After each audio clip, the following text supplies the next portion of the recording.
Bonjour à tous, Kik Radio, c'est le podcast qui parle K-pop, au sommaire, nouveautés, débats et anecdotes. Je suis Laureline, Savannah et Enzo.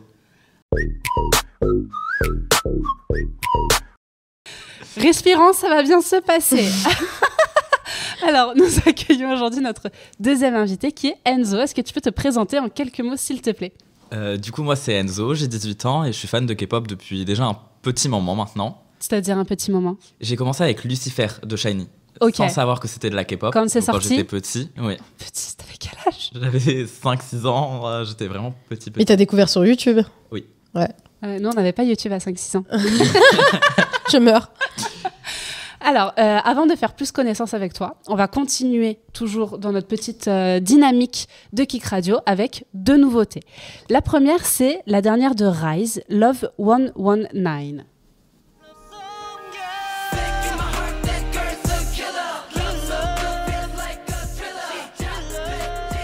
Qu'est-ce qu'on en pense ? Ouais. Mais encore ? En fait, moi, j'adore Rise, comme tout le monde sait. C'est aussi mes petits chouchous avec Sban, ZB1. Et ouais, Sban. En français, Sban. Et en fait, t'es un peu déçue parce que jusque-là, la discographie de Rise était exceptionnelle. Avec Talk Sexy, Memories, Get a Guitar. C'était que des chansons qui bougeaient et qui avaient quand même une nouvelle influence américaine, très américaine. Que Rise a porté. Là, j'ai un peu l'impression qu'ils ont refait un remake d'une chanson de K-pop des années 2005, mais que c'est pas forcément une chanson à eux. Tu vois ou pas ? J'ai pas l'impression que je retrouve Rise. Je suis d'accord avec toi, mais moi j'ai bien aimé quand même la vibe et tout. Non, mais je sais que je suis seule dans ce. Oui, c'est d'accord. vrai que j'ai pas trop aimé. J'ai beaucoup préféré Memories. Moi, c'est, je pense, ma musique préférée de Rise. Ok. Mais après, Rise, c'est pas le concept que j'aime le plus. Et j'avais pas aimé leur première chanson. C'est pas que j'avais pas aimé. Oui, Siren, j'avais. Moi, j'avais adoré ça. C'est juste que c'était pas ce que je préfère en musique. J'avais bien aimé la performance. Ouais. Mais j'avais pas aimé la musique en elle-même. Mais moi, vraiment, Rise, c'est mon style, tu vois. Genre, j'adore SM, j'adore le style SM performance. Et je trouve qu'ils ont une vraie couleur depuis le début. Et là, c'est un peu en mode, vas-y, venez, on sort une balade juste pour faire plaisir aux fans, tu vois. Moi, ça m'a fait plaisir. Ouais, voilà. Okay. Moi, ça m'a fait plaisir. Donc, c'était. Mais la chanson est pas nulle. Non, elle est pas nulle, mais je comprends que c'est pas ton délire. Voilà. C'est pas votre juste délire. Pourquoi ils ont pas fait une chanson à la Rise, tu vois ? Je retrouve pas Rise dedans. Je suis d'accord avec toi. C'est plus ça. C'est bien un petit peu de renouvellement aussi. Ils ont testé. Bon, peut-être que ça n'a pas marché. On attend le prochain comeback. Exactement. On verra. Et la deuxième, c'est Untouchable de ITZY, qui allait juste là.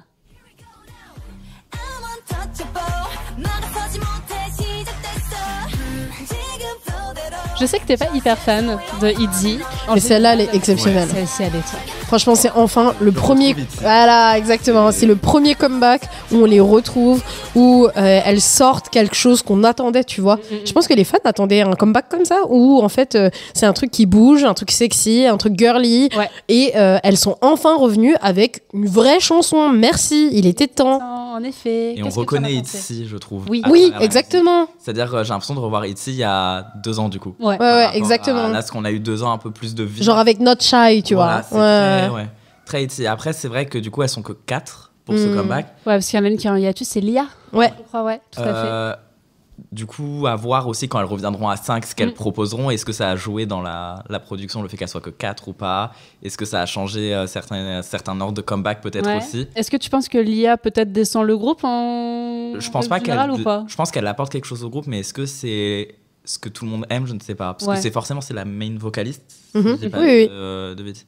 Mais est-ce que comment serait la chanson avec elle ? Comment ils vont faire pour l'adapter à 5 aussi ? Enfin, ça à voir. Parce que la chanson est déjà très bien maintenant. Ouais, c'est vrai. Est-ce que tu es en train de dire que ITZY c'est mieux à 4 ? À voir. Si vous avez entendu. Je meurs. On va passer au coup de cœur. Est-ce que, Savannah, tu veux commencer ? Oui, mon coup de cœur, c'est une chanson qui est sortie il y a assez longtemps. C'est Don't Say No de Soyeon.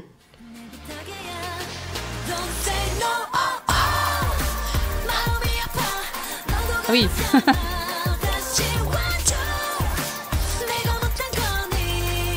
Soyeon qui fait partie de Girls' Generation. Exactement. En fait, Soyeon, c'est la Maknae de Girls' Generation. Et contrairement au fait que la chanson est géniale, la chanson n'a pas du tout marché en Corée.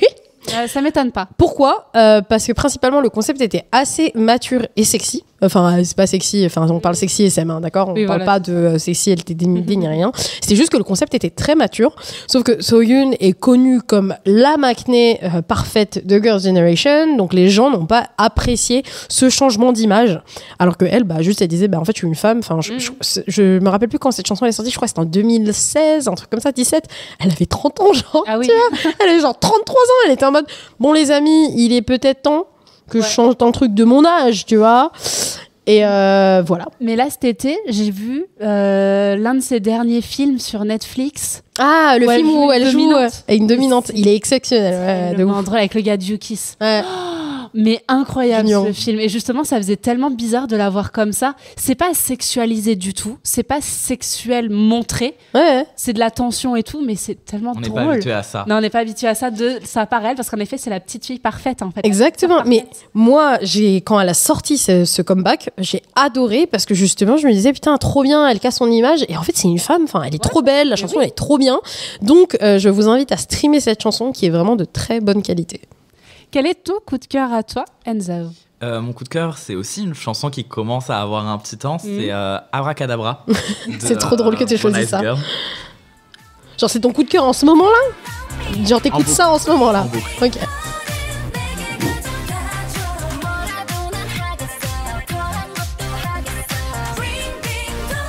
J'adore cette chanson, elle vieillit tellement bien. Ouais, elle vieillit vraiment bien. Trop bien. Mais elle est sortie quand t'avais genre 5 ans. Ah, c'est 2009 ça. Ouais, 2009 Abracadabra. Donc 4 ans. 4 ans du tout, 4 ans. Oh putain. Parce qu'il est né en 2005. Oh, bref, vas-y, raconte pourquoi c'est ta chanson du moment. Pourquoi? Je pense que c'est parce que alors, je l'ai redécouverte avec Street Woman Fighter 2. Ah oui, c'est vrai, ouais. Man Queen ont fait un cover dessus qui était incroyable. Ouais, elle est ouf la cover. Et depuis, en boucle. Non mais c'est normal. En boucle. C'est normal. Déjà quand elle est sortie, ça a fait un tollé. C'était ouf. Incroyable. Elle est géniale cette chanson. La chorégraphie est devenue mythique aussi. Ouais. C'est un classique. C'est un classique. Ma chanson à moi, puisque vous me le demandez, avec beaucoup de curiosité, bien entendu, c'est le tout dernier clip, plutôt pas la dernière chanson, mais de 80s, Mads. Donc on arrive sur la suite de clips avec les sous-unités. Et donc là, c'est Hongjoong avec Songhwa. Et j'adore, parce que c'est très hip-hop. Et j'adore le voir, surtout Songhwa, parce que Hongjoong, lui, ok, mais Songhwa dans ce registre-là, c'est un petit peu plus rare. Et j'aime beaucoup le clip qui est hyper dynamique, vraiment génial. Là, au moment où on parle aujourd'hui, est sorti le deuxième clip des sous-unités. Bon, j'ai pas eu le temps de le placer, mais ça va arriver. Et pareil, qui est génial. Donc là, c'est du pain béni pour moi, puisque vous savez que si je ne parle pas d'eux dans une émission, je meurs. Donc vive 80s et écoutez 80s. On va l'écouter justement pendant notre pause musicale. Et on reviendra avec quoi comme débat? Le débat, c'est la sévérité des agences face au scandale des idoles. Eh bien, à tout de suite.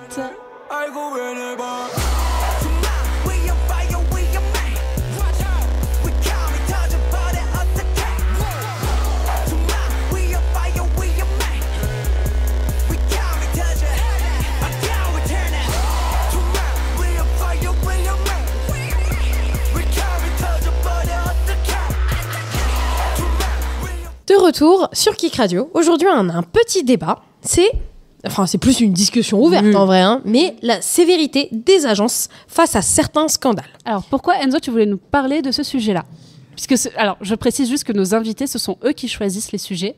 Donc, pourquoi ce sujet-là? Dis-nous tout. C'est un sujet qui revient de plus en plus maintenant, je trouve. On en a eu très récemment avec Rise. Le avec Seunghan. Voilà. Et même des cas qui peuvent être encore plus... Enfin, qui sont assez connus comme Soojin. Bien sûr, Soojin et Cube. Ou quoi que ce soit. Et ça revient de plus en plus dans la... je trouve, dans la 4e et 5e génération, c'est de plus en plus courant. Ouais. Et de plus en plus impactant pour les groupes en général. Et alors, on parle de quel genre de scandale? Parce qu'ils ont une vision du scandale qui n'est pas vraiment la même que la nôtre. En vrai, et c'est pour ça qu'on parle de la sévérité. Donc, quels sont les plus récents scandales? Et est-ce que le public est d'accord avec ça? Est-ce qu'il y a une contestation? Qu'est-ce qui se passe? Je pense qu'effectivement, on a une culture très, très différente, que ça soit au niveau de la Corée du Sud ou asiatique, que nous, en Europe. Et c'est vrai que tout ce qui est scandale déjà amoureux, Ah oui, ça, il pardonne pas. Bah, pour Seunghan, en fait, c'est quand même incroyable, enfin, qu'un homme comme lui, aussi beau que lui, ait une petite copine avant et que tout le monde soit choqué. Mais c'est juste pour ça qu'il a rien fait d'autre. Et il a fait ça et il a fumé. C'est tout. Ah oui, voilà. La fameuse cigarette. Il a fumé. Oh, fouf. Et en plus, tu sais, il a même pas fumé de la marijuana. Hein. Il a fumé des cigarettes. Du tabac. Ouais, voilà, du tabac.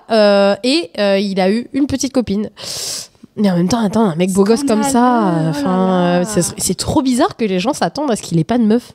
Mais en fait, est-ce que les agences et même le public s'attendent des nouveaux idoles qu'ils aient un passé vide?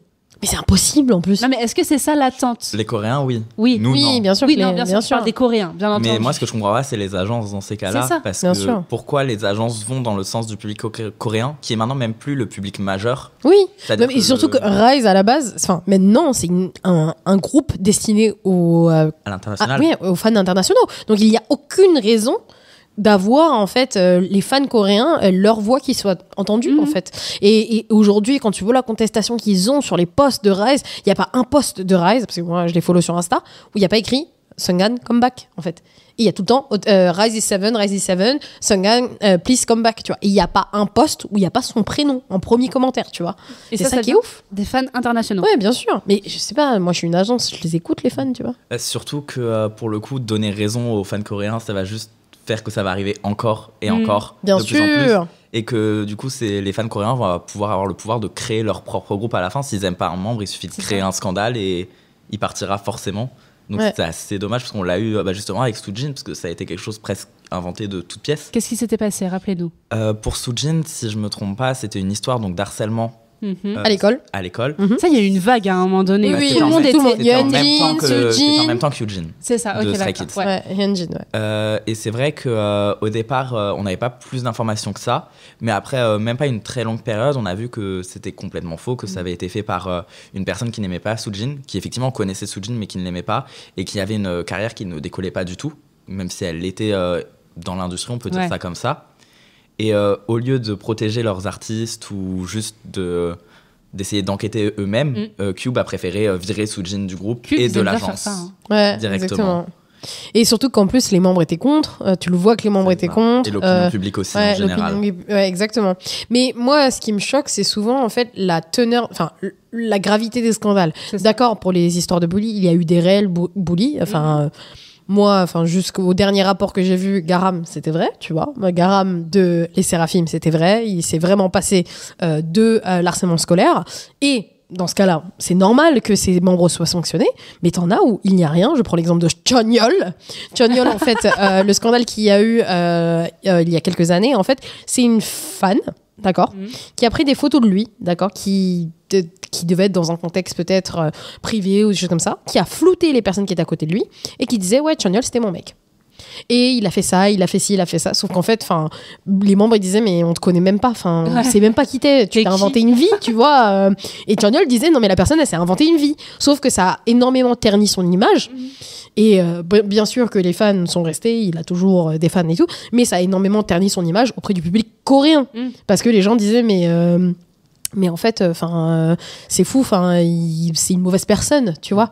Et t'as plein de scandales comme ça où les gens juste fabriquent des preuves et sortent de nulle part sur un Twitter, sur un compte, sur un forum et postent des trucs complètement fous, tu vois. Et c'est ça le problème, c'est qu'en fait, ça fait un effet boule de neige où ils disent oh, t'as vu, y a ça qui a été posté, vraiment fake news. Et les gens en pâtissent. Parce qu'en fait, la sévérité des agences, le sujet, c'est qu'ils prennent ils font des choix très rapidement. En mode, demain, en fait, tu performes plus à partir de demain, tu vois, comme pour Seunghan. Ouais. Et c'est vrai qu'après, il y a d'autres scandales qu'on peut... Alors, je pense que c'est peut-être une vision des choses que tout le monde n'a pas. Mais pour moi, par exemple, quand on pense à B.I., qui était dans Icon, alors c'était une affaire de drogue. Oui.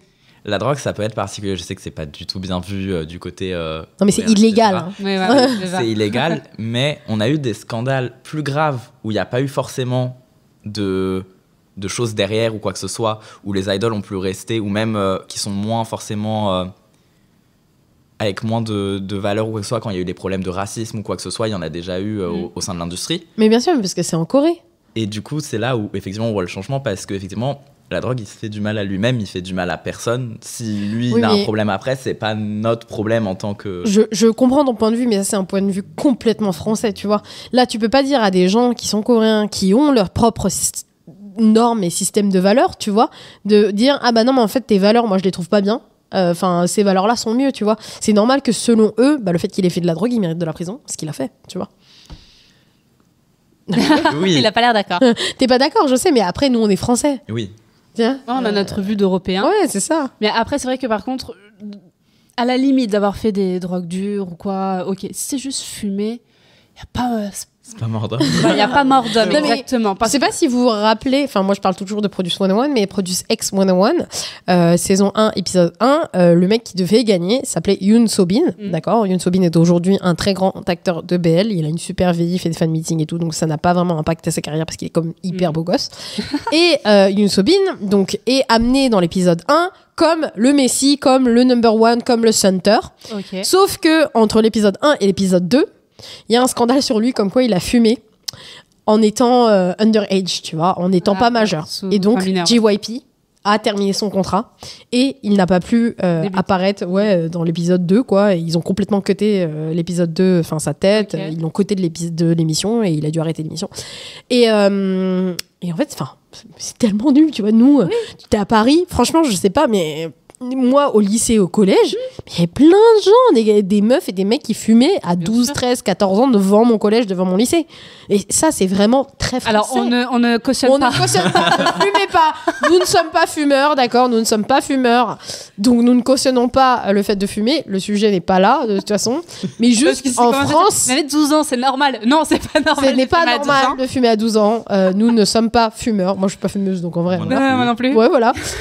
Le sujet qu'il y a, c'est juste que nous, c'est tellement normal, c'est tellement normalisé. Mais en France, c'est interdit d'acheter des clopes en dessous de 18 ans, tu sais. Ah oui, je sais. Oui, bah voilà. Donc en fait, c'est interdit, mais personne ne le condamne. Oui, voilà, c'est ça. Mais après, c'est surtout que là, à la limite que t'es chopé en train de fumer, que ce soit du tabac ou de la drogue, bon, on peut te taper sur les doigts, te dire, écoute, pendant 3 mois, tu fais plus rien, punition, t'es puni au coin, et après, ensuite, tu reviens.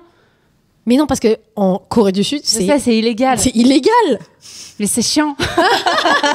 Mais dans ces cas-là, on peut, parce que la Gewa, c'est de plus en plus aussi international, à chercher des membres qui viennent pas forcément aussi de Corée. On peut le voir avec l'émission de JYP. Il y a eu Hybe aussi qui a fait une émission. Ouais, bien sûr.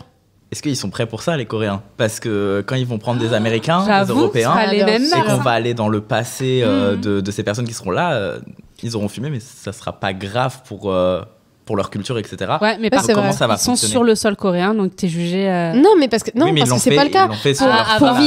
Pour Vicha et pour Katsai, les filles, elles débutent aux États-Unis. Hein. Elles vont performer un peu en Corée, mais sinon, leurs performances, en particulier tout ce qu'elles vont faire, vont être aux États-Unis. C'est des groupes américains.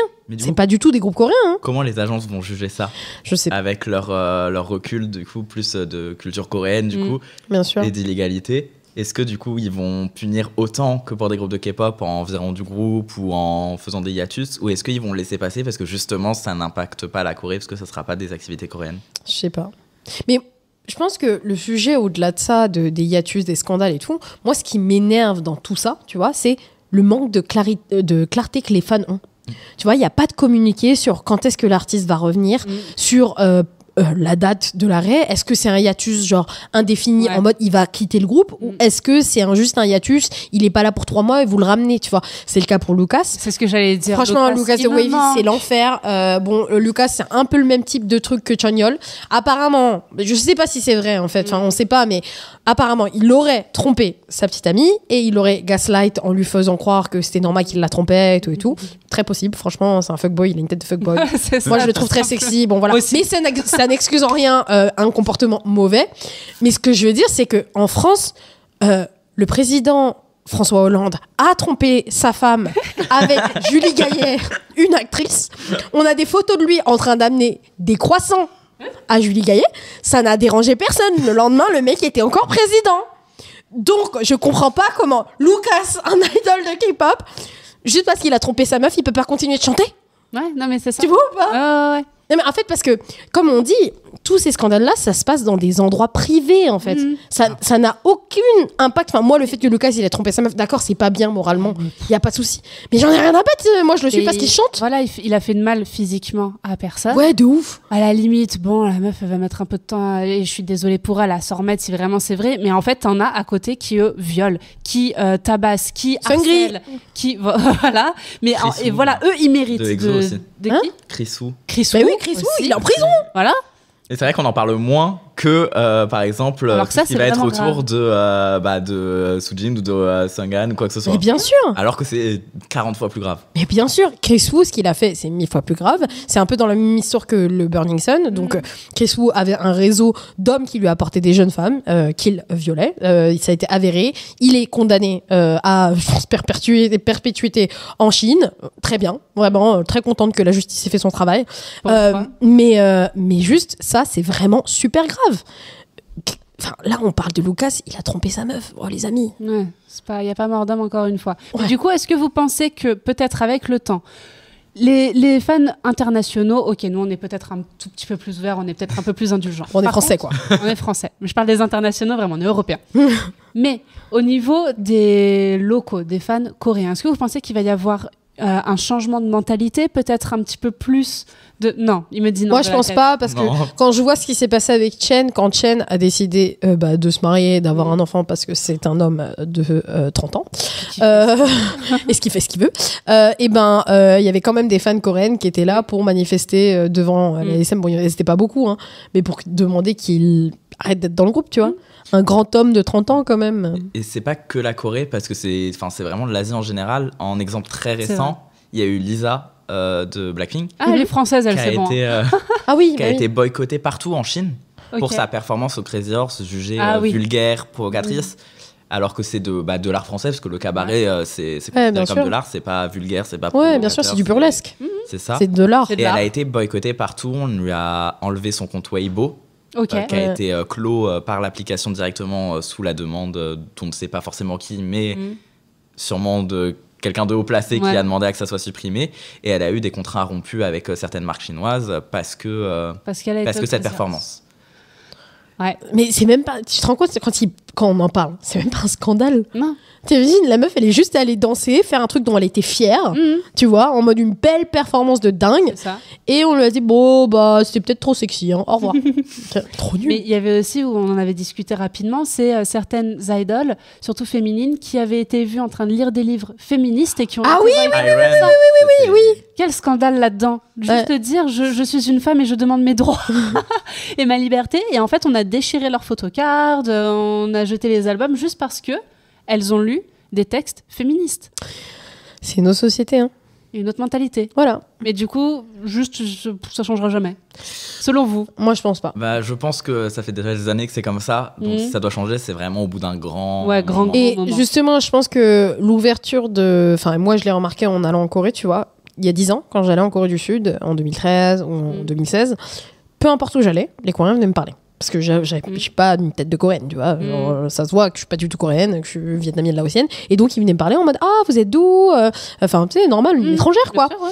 Maintenant, plus personne te parle. Parce qu'en fait, il y a tellement d'étrangers dans le pays. Comme il y a eu aussi le Covid, il y a eu la méfiance envers les étrangers. Et donc, il y a ce repli sur soi, sur sa communauté, qui est très fort. Donc, leurs valeurs sont encore plus fortes, tu vois. Ouais. Donc, je pense pas que ça va changer. Au contraire, il va y avoir encore une plus grande dissociation en se disant, non, ça, c'est nos valeurs. Nous sommes fiers de nos valeurs, vous devez les respecter. D'accord, je vois. Ok. Donc je pense qu'il y aura vraiment ça. Ouais. Donc au-delà de parler du légal, où ça on n'y peut rien de toute façon, voilà, c'est illégal de fumer en Corée, mais pour tout ce qui est d'avoir une vie privée avant, une copine, un copain. Non. Ou même pendant. Parce qu'on peut le voir, c'est vrai que chaque année, ce qui est vachement attendu, mais de deux façons différentes, c'est que c'est les annonces Dispatch qui sortent normalement chaque année. Ouais. Dispatch. Sauf qu'au niveau occidental, Europe, etc., on les attend plus pour juste pour rigoler, pour savoir Bien sûr. Au niveau Corée, ils l'attendent pour savoir qui est avec qui et savoir s'ils doivent boycott ou quoi que ce soit. Souvent, je trouve que quand c'est un idol masculin, il va prendre beaucoup plus cher au niveau de... Ils vont toujours vouloir le mettre en hiatus ou quoi que ce soit. Et quand c'est une idole féminine, ça va plus être du harcèlement après au niveau des réseaux sociaux ou quoi que ce soit. Ouais, c'est vrai, hein, tu regardes avec EXID, tu sais, Hani, elle était sortie avec Junsu.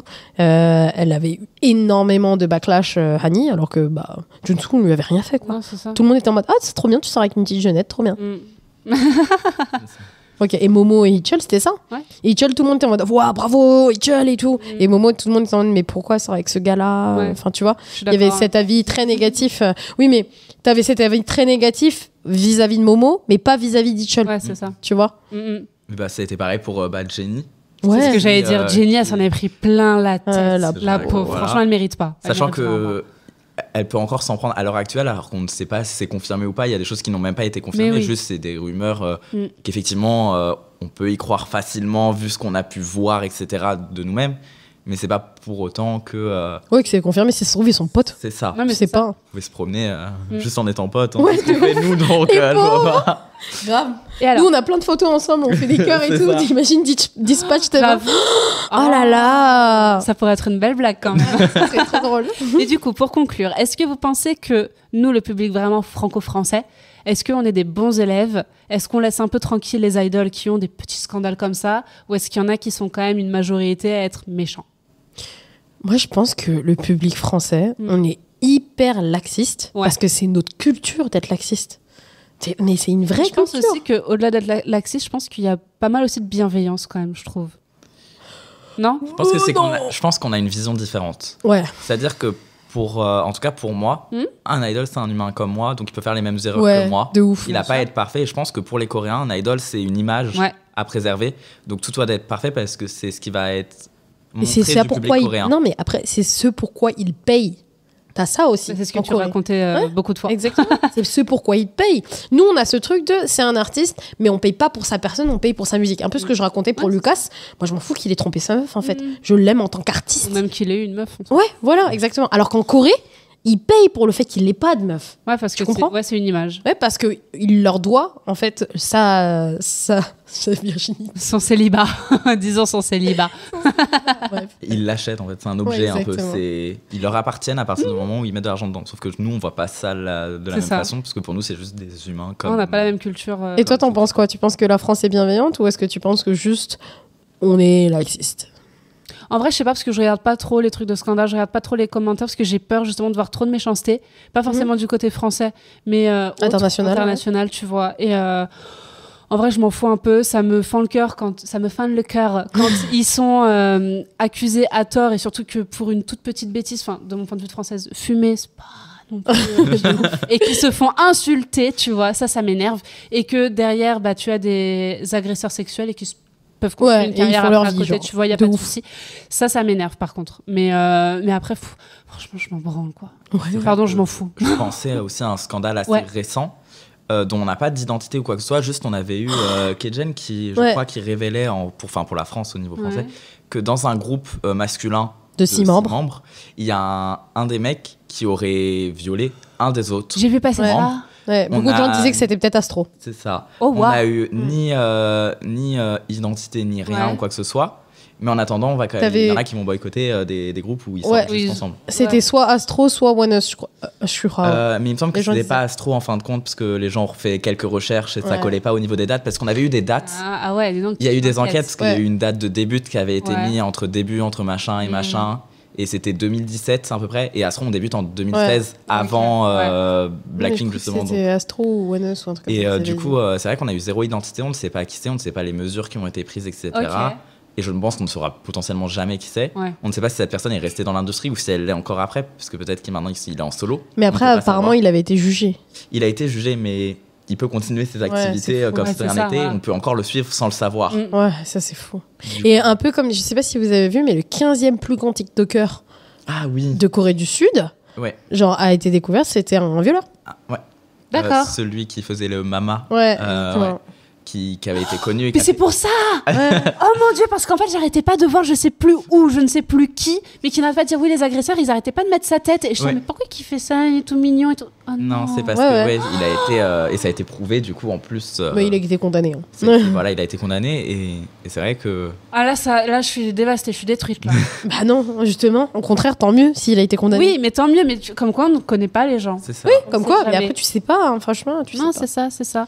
Mais enfin bon. Si, juste sur un truc aussi où justement c'est là où je me suis dit, je fais bien de rester loin parce que bon, je suis très amoureuse depuis mes 16 ans de Song Joong-ki et bon là il s'est remarié, il est papa avec une anglaise et la dernière fois j'étais tombée sur un faux compte de sa femme et je pensais que c'était le vrai mais je me disais il y avait des trucs bizarres et je voyais tous les commentaires, c'est pas son vrai compte, c'est pas elle qui le gère du tout et je voyais elle se faisait insulter son grand-père mais parce que elle s'est mariée avec Song Joong-ki et ils arrêtaient pas de ressortir tu es moins belle que j'ai oublié son nom, Song Hye-kyo. Voilà, Song Hye-kyo, tu es moins belle qu'elle, elle est meilleure que toi t'es nulle, va-t'en et j'étais là à dire ok vas-y c'est bon ça dégage, je veux plus voir ça. C'est dingue. C'est parce que c'est une femme hein. Et oui non mais c'est pour ça et qu'elle sort avec en France pour le coup. On a pareil en France pour le coup. La misogynie c'est présent partout. Tu ne m'apprends rien chérie. Voilà, on en a partout, ça y est. Oui, bah ça, oui, c'est ça. Mais justement, je me suis dit, c'est trop de mal pour mon petit cœur. Et je pensais à eux, les pauvres, tous les trois avec leur bébé, à se dire, qu'est-ce qu'on fait. Je pense qu'ils regardent pas de compte comme ça. Non, vaut mieux pas. Mais ça me fait mal au cœur. On va enchaîner, voilà, sans transition, si un petit peu quand même, avec apprenons à connaître notre invité Enzo. La partie anecdote. Nous faisons connaissance avec notre invité. Alors, on va te poser quelques petites questions pour faire connaissance avec toi de manière musicale. Okay. Quelle a été, du coup, ta première chanson K-pop ? Quand est-ce que c'était ? Comment tu as découvert l'univers ? Parle-nous de tout ça. Du coup, ma première musique K-pop, ça a été Lucifer, du coup, de SHINee, par hasard. Par hasard. Avec ma cousine qui était plus âgée que moi sur YouTube. Ce que j'allais dire, est-ce qu'à 5 ans, tu étais tout seul sur YouTube ? Du coup, c'est avec ma cousine qui écoutait déjà des musiques, alors pas forcément de la K-pop, mais qui écoutait déjà des musiques japonaises, et un peu de tout honnêtement. Et elle me faisait écouter, on est tombé sur ça par hasard. Ok. J'ai beaucoup aimé, je sais que j'ai ce souvenir d'avoir beaucoup aimé, etc. Sans savoir quelle langue c'était forcément, ou sans m'être intéressé au fait que ça soit coréen ou quoi que ce soit. Et sinon, t'avais 5 ans. Voilà. J'ai redécouvert la K-pop en 2014-2015 avec 21. Ouais. Et j'ai découvert que du coup, le groupe que j'avais écouté était SHINee. Donc ça a été les 2 premiers groupes que j'ai vraiment pas mal écoutés. D'accord. Quel a été ton premier drama, si tu regardes des dramas ? Oula. Alors, je sais plus du tout. Mon premier drama, en tout cas celui dont j'ai un souvenir marquant, parce que j'ai commencé les dramas il n'y a pas si longtemps que ça. Ouais. Ça a été Hotel del Luna. Ah, je l'ai pas vu. Après, dis pourquoi aussi. C'est Hotel del Luna, vas-y. Alors, parce que aussi une des artistes que j'ai connues en même temps que SHINee, c'était IU. Et du coup, j'ai regardé pour IU littéralement. Bah, c'est normal. Parce que c'est une de ses bias, genre Ultimate Bias aussi. Voilà. Bah, ça a été, je l'ai découvert à peu près en même temps que SHINee aussi. Ouais. Par hasard. Ok. Aussi. Parce qu'ils faisaient du contenu de temps en temps ensemble. Enfin, on les voyait assez proches. Donc ça s'est vraiment fait comme ça parce que c'est qui ? Oh, j'aime bien. Et puis hop, je vais écouter, pourquoi pas. Et du coup, après, j'ai vu qu'elle était actrice en plus. Ah non, j'ai regardé The Producers avant, où elle était dedans. Ouais, ok. Et en plus, dedans, du coup, il y avait Sandara de 21 et Jisoo, mais avant d'être dans Blackpink. Ouais. C'était en pré-début. Avec quel artiste tu aimerais prendre un café ? Je pense qu'il n'y a pas trop de surprises si je dis IU. Ah. Quelqu'un est choqué ici. Artistiquement, c'est avec quelqu'un avec qui j'aimerais parler, etc. Et sinon, plus, je pense, au niveau de la personnalité, de ce qu'on peut voir en tout cas, ça serait Jennie de Blackpink. Ok. Je pense que ça va être très très drôle sur ce point-là. Voilà. Et alors, récemment, tu as été en Corée pendant une dizaine de jours. Est-ce que tu peux nous raconter un petit peu ce que tu as fait là-bas, si tu veux partager ? Alors, du coup, j'étais en Corée pendant 1 mois et demi. 1 mois et demi. Mais tu as fait pendant 10 jours. C'est ça. Et pendant, j'ai pu voir Savannah en Corée. On a pu y être ensemble. J'ai vu les stories. En plus, je me suis dit, c'est lui ou pas ?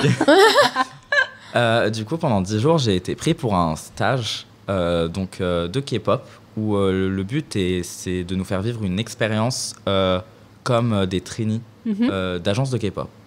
Donc ça a été quelque chose de très très très complet. C'est-à-dire qu'on commençait assez tôt, entre 5h et 6h. C'est très tôt, en effet. Pour le lever, et on se couchait pas avant 23h. Le 23h, c'était normalement les lumières éteintes, mais c'est souvent là où on se lavait, parce qu'on avait besoin de se laver tranquillement. Et du coup, pendant nos journées, on faisait des cours de danse et de chant, et on a eu des cours supplémentaires certains jours, avec des personnes assez connues, parce que nous, notre professeur pour notre groupe est le chorégraphe de Brave Girl, de La Boom et des trainees de Fantagio. Ok. Donc il nous a créé une chorégraphie sur Dance the Night, la musique du film de Barbie. Oui. Et en mash-up avec Spicy, où on a modifié certains pas en gardant un refrain à peu près similaire, parce qu'on était 18 dans le groupe. Ah oui, ça fait beaucoup. C'est le même schéma que Produce, One on One. Pour Savannah. Voilà. Et on était dans les mêmes locaux que Produce, c'est-à-dire qu'on a été dans les mêmes dortoirs, dans la même cafétéria, etc. Les salles d'entraînement étaient les mêmes, on a pu les reconnaître. Donc c'était très sympa. On a pu faire des cours en plus du coup supplémentaires, donc de modeling avec Miss Korea, 2014 il me semble. Ok. Et on a pu faire un shooting photo professionnel sous le thème un peu school, du coup Produce, avec le photographe de Zero Base One qui nous a pris en photo. Et on a pu tourner un MV dans un petit studio, un peu studio Shum, où on a pu du coup filmer, c'était 6 heures de tournage à peu près. C'est énorme. Pour pouvoir avoir notre résultat à la fin, qu'on aura en février du coup normalement. Et chaque groupe a fait ça parce qu'on était 4 groupes différents avec 4 duos de musique différents qui étaient totalement distincts. C'est-à-dire que c'est vraiment des styles de danse totalement différents. Ok. Pour être à l'aise, nous c'était très girly, très mouvement de hanche. Ok. Tandis qu'il y avait des groupes c'était très power control, etc. Ou plus whacking, parce qu'il y a eu Fast Forward qui avait été fait et remixé avec plus de whacking, etc. Ok. Mais du coup, non, c'était très très sympa. Épuisant, j'imagine. Très sympa. Et c'est vrai que j'ai fait de très bonnes rencontres parce que du coup, c'est international. Donc là, c'était la première fois qu'il y avait des Européens. Ouais, des Français. Donc que des Français. Pourquoi ? Parce que les auditions se sont tenues à Kick Café fin mai 2023. Et si vous voulez participer à l'édition 2024, les auditions seront du 1er au 9 juin 2024 à Kick Café aussi. Est-ce que tu recommandes l'expérience ? Oui. Oui. Franchement, je recommande l'expérience. Alors, c'est un tarif parce que c'est payant. D'accord. Après, c'est comme une colonie de vacances. Moi, c'est comme ça que je le présente tout le temps quand j'en parle. C'est comme si vous partiez en colonie de vacances pendant 10 jours. Juste que la colonie de vacances, c'est Produce 101. C'est tout. C'est vrai qu'au départ, ça peut faire peur le prix. Moi, au départ, j'étais ça fait peut-être un peu cher, mais bon, pourquoi pas. Et après l'expérience, je me suis rendu compte que ce n'était pas du tout cher pour tout ce qu'on avait fait, tout ce qu'on avait vécu comme expérience. On avait du coup vraiment des professionnels. On a pu faire un cours aussi avec Baek Ko-young, qui est le chorégraphe d'Exo. Voilà, donc ça a été franchement sympa. On a appris le refrain de... c'est Watch It, il me semble, de The Boys, qui l'a chorégraphié. Donc on a pu apprendre une partie de Watch It, c'était très sympathique. Après il était 22h, donc on était un peu fatigués. C'était un peu une surprise, il est venu en surprise. Mais non, c'était franchement sympa. Je sais qu'en plus chaque année, ils essayent de s'améliorer sur ce qu'ils veulent produire et proposer.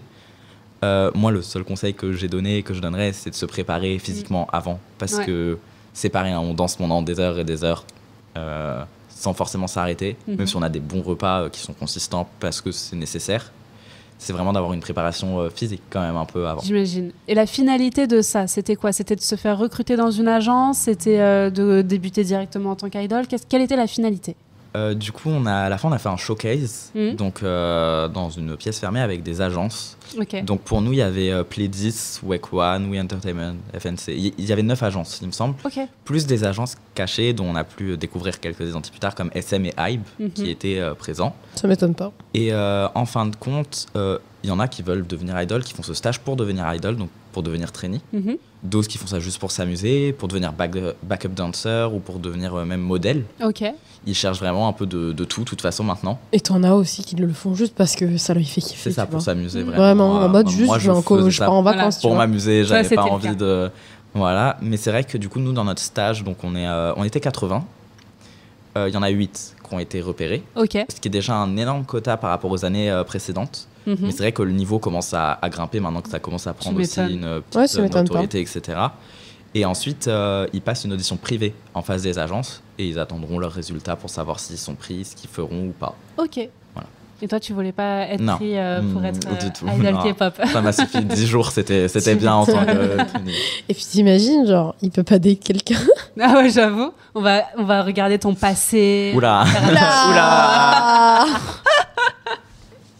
Je meurs. Et c'est vrai que dans notre groupe, on a vu une trainee de SM, une ex-trainee de SM qui a pu beaucoup nous aider, etc. Ouais. Et c'est là où on voit aussi où c'était vachement intéressant, parce que c'est des choses qu'on ne sait pas forcément. C'est même des crews qu'on voit en France qui peuvent être excellents, n'ont pas forcément tous les conseils qu'on a pu nous donner sur des conseils tout bêtes, mais auxquels on ne peut pas penser. Ok. Par exemple, nous, c'était du girls group principalement. Et on nous a dit que le point le plus important dans le girls group, c'était le coup. Ok. Quand on dansait un girls group, le point le plus important, c'est le coup. J'aurais dit les hanches, tu vois. Et en fin de compte, elle nous disait, mettez toujours votre cou en avant comme si vous aviez des colliers, des bijoux. Parce que c'est un point qu'on va énormément regarder, que les agents sont énormément regardés en premier. Trop stylé.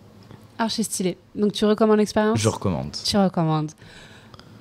Eh ben, on va pouvoir conclure cet épisode et revenir la semaine prochaine avec quoi comme thème ? Les thèmes, ça sera les doubles standards dans la K-pop et avec un nouvel invité. Oui, voilà. Tu peux le dire. Qui s'appelle Hugo. Est-ce que tu peux nous laisser peut-être un réseau social où on peut te retrouver ? Oui, j'ai un Instagram. D'accord. Vas-y, tu peux dire l'Instagram. Du coup, Enzo, donc c'est ENZ0OW.